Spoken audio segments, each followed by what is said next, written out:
Nostalgia is a powerful emotion. It's why we dust off our old consoles every now and then to revisit games from decades past.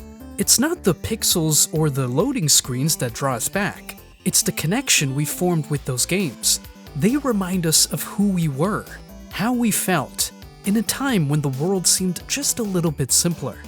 For two friends in St. Petersburg, Russia, harnessing nostalgia allowed them to create something that didn't just resonate with an entire generation of gamers, but also set them on a path to bigger and better things. Those two friends were Nikita Kulaga and Svyatoslav Cherkasov, the founders of Lazy Bear Games, and their nostalgia-fueled, indie game romp of a debut was none other than the Street Fighter Manager Tycoon game, Punch Club. In 2010, Kulaga and Cherkasov, both skilled programmers in their 20s, took their passion for video games and founded their own indie development studio, Game Jam. No, not that one. The Russian 20-somethings went on to start a few projects that were either cancelled or transferred to another company right out the gate, but they didn't let that get them down. They eventually found success in the mobile game industry, releasing Jungle Rush and Fairy Kingdom HD. After winning a handful of awards from the Next Castle Party contest in 2013 for Rabbit Must Die, Game Jam decided it was time to get serious. They had started this journey as a hobby, but it was quickly becoming something more. Entering their 30s by this point, Kulaga and Cherkasov were children of the 80s and 90s. That means that they grew up in an era dominated by the NES and Sega Genesis, Teenage Mutant Ninja Turtles, over-the-top action movies on VHS tapes, and everything else that made that period in time so awesome. So, when setting out to begin a new project, they decided to leverage their 80s and 90s nostalgia and combine it with their love of strategy games to create something new. Something they called VHS Story. Video Hero Super Story. Yes, that's what the VHS in the title stands for, went into development sometime in early 2014. VHS Story was envisioned as a Street Fighter Manager game inspired by the Rocky movies, where the player would manage the many different facets of a fighter's life while guiding the character through a non-linear story packed with references to all of the media and properties they loved growing up. For instance, one of the final game's plotlines involves delivering a pizza to the sewers where the Teenage Mutant Ninja alligators live. That's the kind of legally distinct reference that Punch Club thrives on. Of course, managing a fighter's life meant working out, honing your skills, and sparring to prepare for main events. But it also meant finding ways to earn money, buying and eating food, maintaining relationships, and finding time to rest in the midst of all the spinning plates. Art really does imitate life sometimes. The very concept of the game alone was a swing for the fences, but they didn't stop there. Despite the game's focus on a character whose whole life was fighting, there was never a plan for a complex, hands-on fighting system like you might have assumed. Instead, Game Jam developed a hands-off system where players would unlock and equip moves and skills to their fighter before a match, and then the fighter would automatically cycle through those as the match progressed. The final game allows you to mix up your skills and moves in between matches in response to your opponent, but there is never any direct control.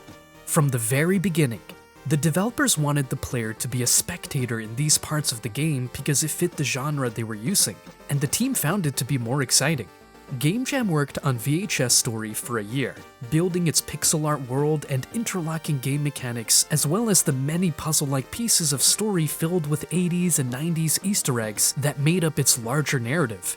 Initially, the studio's plan was just to launch on PC, but due to developing the game in Unity, the door was open to port the game to other platforms pretty quickly and painlessly, a benefit the studio definitely took advantage of. After releasing an alpha version in 2014 to get some player feedback, Game Jam took a big step and began the process of getting VHS Story accepted into the Steam Greenlight Early Access program in January 2015. Thanks to a well-thought-out and carefully constructed Greenlight page, VHS Story was accepted in just 5 days, one of the fastest Greenlights given out at that point in time. 2015 was a transformative year for both the game and its development team, as VHS Story made its debut at E3, where it was announced as Punch Club, published by Tiny Build and developed by Lazy Bear Games. Punch Club was given a release date of January 25th, 2016, but tinyBuild did something special to celebrate the game and moved its release date up by several weeks. On January 7th of the same year, the publisher created Twitch Plays Punch Club, a twist on the Twitch Plays Pokemon craze that played out in 2014. They set up a Twitch channel that would run Punch Club while the entire audience acted as the player. The hundreds or even thousands of competing inputs at once leading to all kinds of shenanigans. To sweeten the deal and build even more hype, tinyBuild added a stipulation to the stream. Punch Club would only be released if the viewers were able to beat the game. The event's announcement read, "Here's the twist. When Twitch beats Punch Club, the game will launch on Steam. The fate of the game is in the hands of the Twitch chat. Of course, it might all go horribly wrong. What if Twitch users don't work well together? What if they don't train hard enough? What if they don't punch enough ninja crocodiles in the face? Maybe we'll just never get to launch the game. That would be a bummer. But hey, we're willing to take that risk. For science." That was a pretty big gamble to play with an anticipated indie release, and tinyBuild ended up not sticking to their guns. They later said that the game would be released on January 25th whether Twitch beat it or not. But as it turned out, their initial gamble would have paid off, and pretty quickly at that.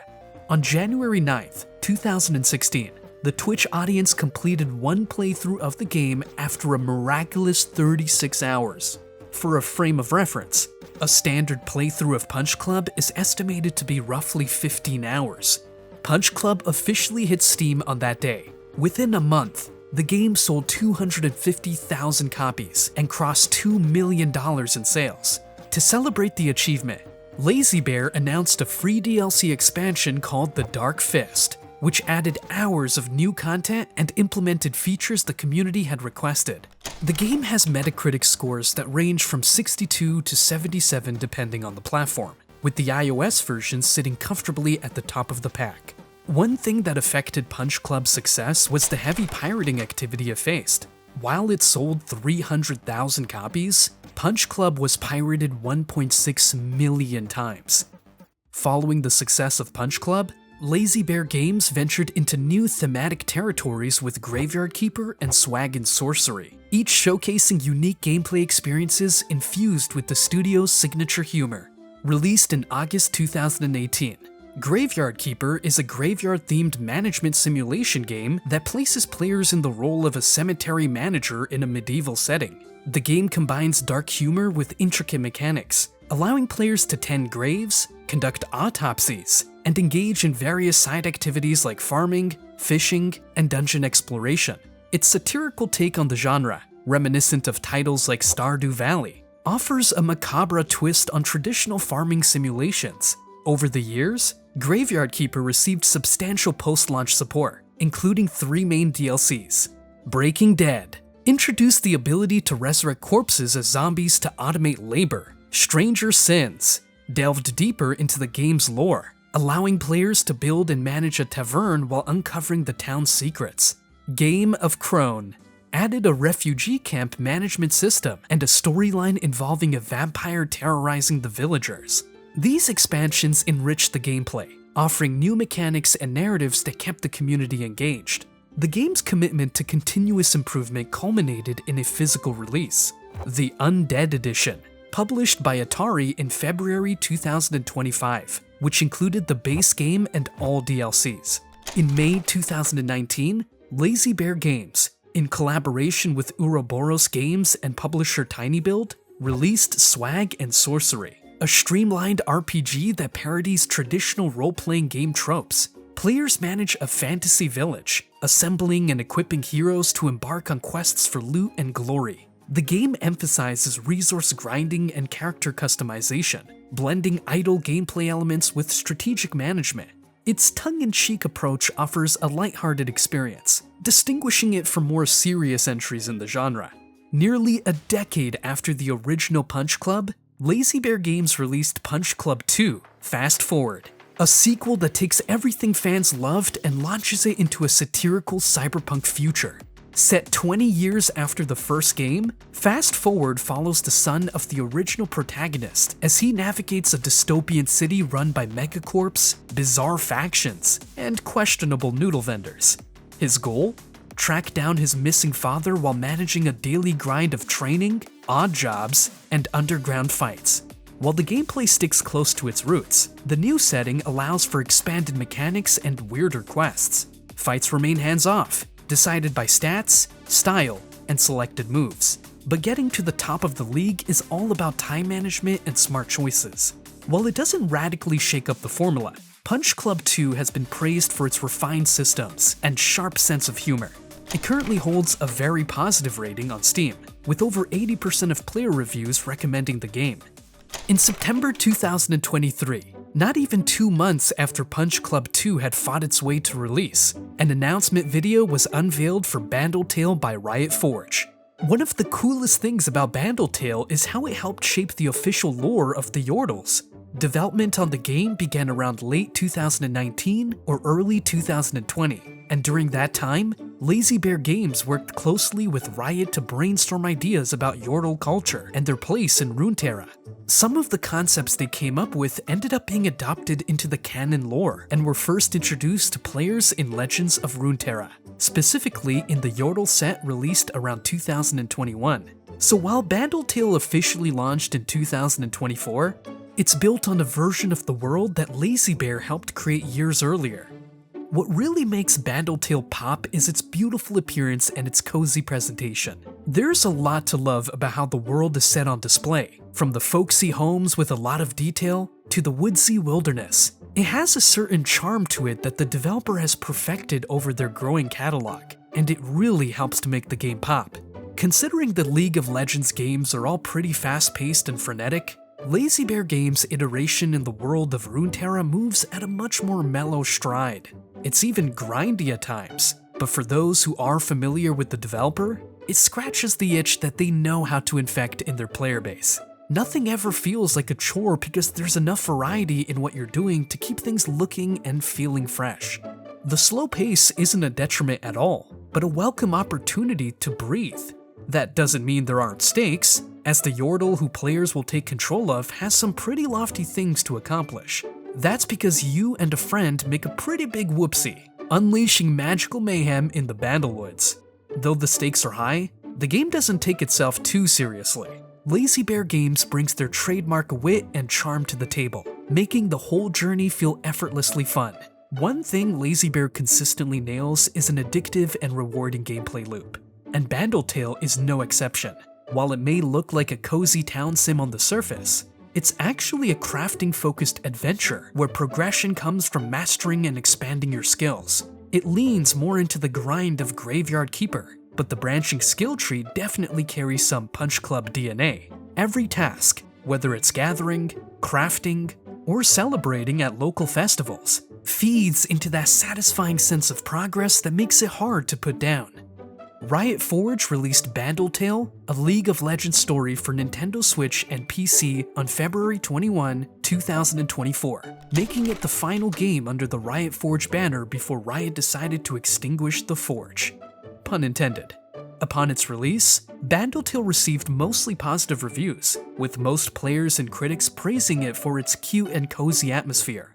While Bandle doesn't cater to every player's taste, it embraces its cozy yet quirky identity. The game is a delicate balance between relaxing charm and mildly complex gameplay, with moments of silliness that keep the tone light. Though its crafting system can occasionally feel tedious, it encourages creativity and self-directed exploration. For some, the grind and learning curve enhance the sense of satisfaction when progress is made, while for others, the lack of explicit guidance reinforces the game's old-school, figure-it-out-as-you-go vibe. Building on the creative momentum from Bandle, Lazy Bear Games continues to expand its reputation for crafting quirky gameplay and RPG experiences. Their latest project, Bloomtown: A Different Story, represents a fun new step forward for the studio. In Bloomtown, Lazy Bear brings players to a charming, yet mysterious suburban town inspired by 1960s Americana.